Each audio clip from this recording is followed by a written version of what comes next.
အဲ့လိုရင်မာကြီးကဒီ share လေးမလုပ်ဘူးသေးဘူးပေါ့နော်ဒီငါကျုံးကြောက်ကြည့်တဲ့အတွက်ကျွန်တော်ကျုံးရောသားတွေအတွက်ရေးပါတယ် share တွေ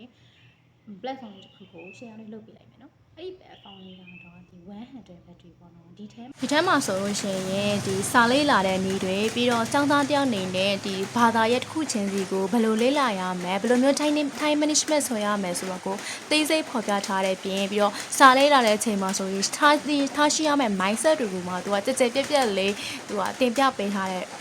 platform လေးတစ်ခုဖြစ်တယ်ပေါ့နော်ဒီ platform လေးမှာဆိုလို့ရှိရင်တကယ်ကိုမှចောင်းစုံចောင်းသားတွေအတွက်တော်တော်လေးကိုမှရေးပါရရောက်တဲ့ platform လေးပဲဖြစ်ပါတယ်ရှင်ဒီ platform လေးကို sharing လုပ်ရင်းနဲ့မှာငယ်ရဲ့ចောင်းစာတွေ